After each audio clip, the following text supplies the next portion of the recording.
Thank you, Mr. Speaker. And as was mentioned by my colleague, Mr. Kilmer, this is the Constitution annotated, or Conan as it is better known today. Its origins date back to 1797, when Congress passed legislation requiring that every member of Congress be provided a copy of the Constitution.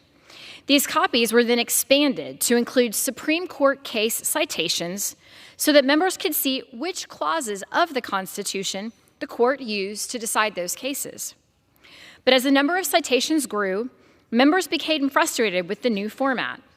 The hundreds of citations listed under each clause of the Constitution were useless to most of them because they had no idea what the cases were about and what the questions were before the court. So in 1921, Congress passed a resolution requiring reprints of the Constitution to include explanatory language that would make sense of all the case citations throughout. This requirement made the reprints much more useful to the members, and the format created then is one that is still used today.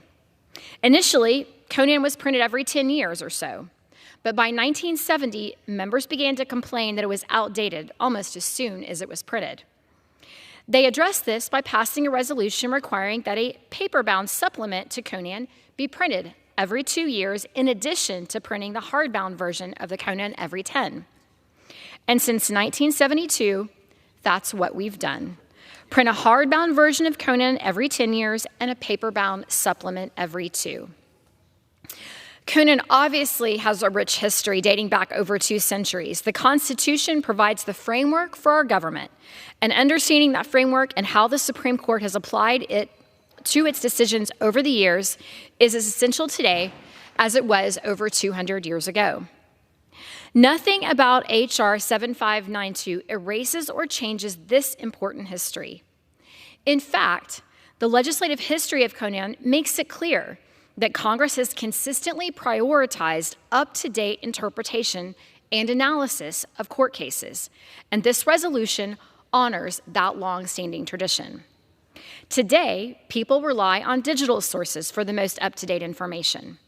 This is true whether we're talking about breaking news, airfares, restaurant reviews, or Supreme Court case citations. Conan is a case in point.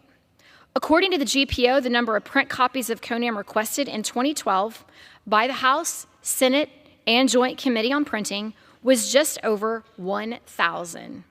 10 years later, in 2022, the number of requested copies dropped to just 659. It is no coincidence that this drop in requests for the hardbound version of Conan coincides with the 2019 launch of a digital version of Conan. Over the past 5 years, the Conan website has become an invaluable resource to individual citizens, schools, libraries, and of course, Congress.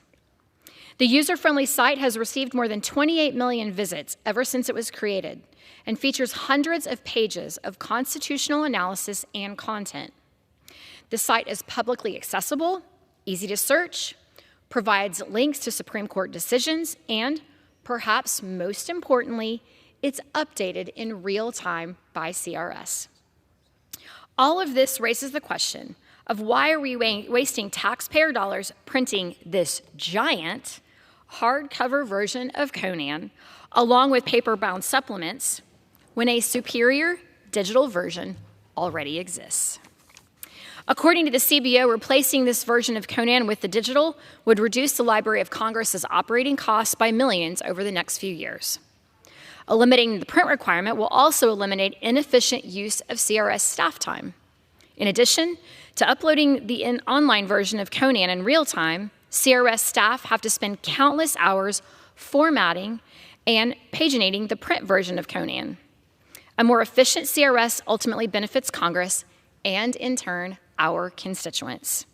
Mr. Speaker, replacing the Conan print requirement with a digital requirement is a no-brainer.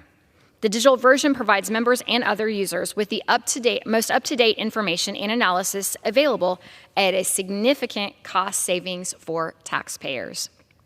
History shows that Congress has consistently taken steps to ensure that Conan meets the evolving needs of members and other users. Passing this legislation is a logical next step in maintaining Conan's relevancy and usefulness both to Congress and to the American people. I urge my colleagues to join me in supporting H.R. 7592, and I yield back.